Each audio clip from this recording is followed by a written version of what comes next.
Election کی گہما گہمی ہے، candidates آتے ہیں تو جناب سب کو پورا پارا کرنا پڑتا ہے. بھائی نے یہ سوال کیا تو کیا کریں گے؟ حالات زمانہ کی وجہ سے قرآن اور سنت کے واضح اور قطعی قانون تبدیل نہیں ہوتے. قرآن و سنت کا واضح اور قطعی قانون ہے اوفو بالعہد ان العہد کان مسئولا. قرآن کی آیت ہے اور نبی پاک صلی اللہ علیہ وسلم کا واضح فرمانے کہ حضور نے منافق کی نشانیوں میں ایک نشانی یہ بھی بیان کی ہے کہ جب وہ وعدہ کرتا ہے تو اس کی خلاف ورزی کرتا ہے. لہذا کسی بھی کینڈیڈیٹ کے ساتھ اگر آپ وعدہ کریں گے تو پھر آپ وعدہ خلافی نہیں کر سکتے. اور یہ لوگ بڑے سیاسی، وہ واقعی بڑے سیاسی ہوتے ہیں، بڑے شرطر اور چرتل ہوتے ہیں. وہ آ کر کہتے ہیں اچھا چلو کہہ دو جی ہم ووٹ دیں گے، کیونکہ بہت سارے ان مسائل کو ان کو علم ہوتا ہے کہ جب ایک دفعہ بندے نے کہہ دیا تو اس کو پھر حیات ہی ہے کہ یار میں نے فلاں بندے کے ساتھ ہاں کر دیا. لہذا الیکشن میں آپ سے بنیادی طور پر یہ سوال ہے، یہ ووٹ دینے کا مطلب یہ ہے کہ یہ جو ایک پرچی کے اوپر 8 یا 9 یا 10 یا 15 جتنے بھی بندے ہیں، ان میں سے آپ کی نظر میں ایسا کون سا بندہ ہے جو ملک، قوم، ملت، دین کے لیے اتنا افیکٹو اور مناسب اور اچھا ہے کہ وہ اوپر اسمبلی میں جا کر آپ کے ملک، دین، آپ کی ملت کی ترقی کے لیے قانون سازی کر سکے. اب آپ نے ان جو 15-20 لوگ ہیں ان کی لسٹ میں دیکھنا ہے کہ جو کون سا ایسا بندہ ہے جو اس آپ کی ہاں کا سٹیمپ کا جو ہے نا وہ اہل ہے. یاد رکھیں امانت صرف پیسے ہی نہیں ہوتے.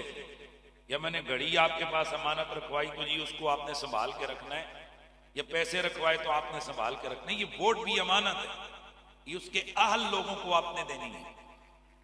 نا اہلوں کو اگر آپ سٹیمپ لگائیں گے آپ پکڑے جائیں گے.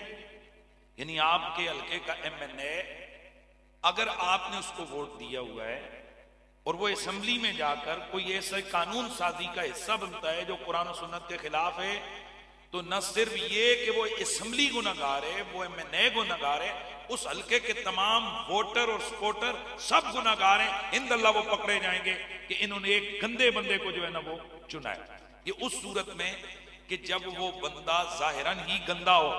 یہ بڑی عام بات ذہن میں رہے. یہ کیا ہو؟ ظاہراً ہی فراڈی قسم کا ہے، لٹر لٹیرا ہے، نماز نہیں پڑھتا ہے، بدماش قسم کا بندہ ہے، دھوکے بازیاں کرتا ہے، لوگوں کے پراپرٹیاں قبضے میں کرتا ہے، دونس داندی سے بدماشی سے جناب وہ اپنی زندگی گزارتا ہے. تو ایسے بندے سے کیا بعید ہے کہ وہ کل آگے جا کر کوئی گڑبڑ کرے. لیکن اگر آپ نے اپنی رائے کے مطابق اس لسٹ میں سے شریف ترین آدمی کو چنا، بھئی یہ نماز بھی پڑھتا ہے، عالم ہے وغیرہ وغیرہ، اور آگے جا کر وہ خبیث کیا ہو گیا؟ بک گیا، یا اس نے جا کر کیا کر دی؟ گڑبڑ کر دی.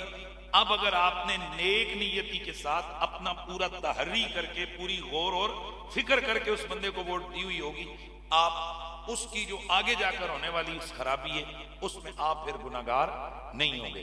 تو اس لیے بہت زیادہ اس حوالے سے کیئر کرنے کی ضرورت ہے کہ آپ کس آدمی کو جو ہے نا ووٹ دیتے ہیں. ہمارے یہاں کنسیپٹ کیا ہے؟ کہہ کر یہ جی پاپا اور کھلی گئے، پاپے نہیں اور کھلا کری چھوڑو، پر بندے بنو پٹھیاں ووٹاں نہ دو. وہ جی کہہ کر یہ ایتھیل تھانہ کچہری بھی تے کرنی ہونی، راجہ رین جناب فونا شونا کری چھوڑنے.